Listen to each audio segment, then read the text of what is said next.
Hi, I'm your host, Mr. U. Please enjoy this brief perspective specifically for your ears today. A few minutes of your time just might change your mind. We're keeping it all the way short. The relationship business model. Now, for those of you that are unfamiliar with our show, every several weeks or so, we do a listener participation episode where we ask all of our viewers, our listeners, our faithful followers to chime in on some topics that matter to them. This is supposed to be the day that we do our podcast shorts. Might be a little bit longer than the amount of time we normally take on a Monday. So forgive us for that. Hope you enjoy all of the activity and all of the responses that we got from viewers and listeners just like you. So first off, welcome to the Call Me Mr. U, the podcast. This is another listener participation episode of the show where we ask our listeners to share their thoughts on a topic that matters to them. This topic is about your relationship journeys. We call it a relationship business model. Now, I don't know if you can relate or if you will even admit, but relationships are not easy to navigate. I think we all know that. It doesn't matter if you are both really similar and like the same things. That might make it easy when you're figuring out what's for dinner tonight. You'll likely pick or agree to the same meal. But there's no guarantee everything is like that in your life unless there's a compromise or maybe a lack of authentic communication. Now, if you're really different, like polar opposites, then that's always an opportunity for some kind of friction. It happens.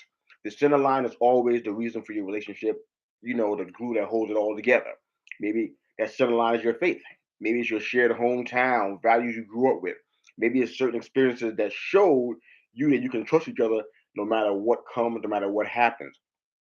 Either way, in relationships or in business ventures, it's not easy. And what I figured out about this show is that even if we discuss a topic that isn't necessarily one that I'm super familiar with or my favorite to discuss, there's always a whole gang of people that resonate with it and have some great comments and thoughts and perspectives about how it impacted them. For me, that's all that matters. So I wanted to hear what you guys have experienced. So I sent out our listener participation survey several weeks prior to this, and also included it in our show notes. And we asked 7 questions, and if we have time, we share your responses on the show. I can't wait to hear your answers. I think the world is waiting. So here are the 7 questions we asked everybody. Number one, are you in a relationship right now? Were you introduced by a mutual friend? Did you find each other on a dating site or something? Was it a chance meeting at a coffee shop or at a business class in college? Whatever. Are you in a relationship right now? And how did you meet? The next one, what were your first initial thoughts about the other person in the relationship?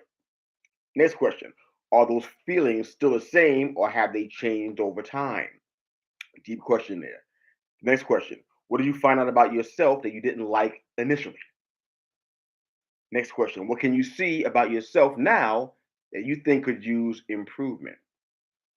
And the last question that we asked everybody in our survey, what's the biggest relationship lesson you have learned? Now, every time we do things like this, if you've been following our show for the past nearly 4 seasons now, anyway, you realize that we get some crazy answers. Some stuff I can share, some stuff I ought not share with you guys. But I'm going to do my best. We have protected the names of people who gave us their responses, our respondents, to protect them from, just being recognized or put out there in any way that they didn't want. So I got nicknames and usernames for everybody that's involved that responded to our survey. We can go ahead and run through those right now. All right, so first question I asked was, are you in a relationship right now? And most of our respondents were in the realm of, I'm not in a relationship. And there was some that were married, some that were divorced, obviously. A lot of different variables there. I want to jump into some of the areas that are a little bit less common. Most of our respondents, probably 50% of those, are in some kind of relationship.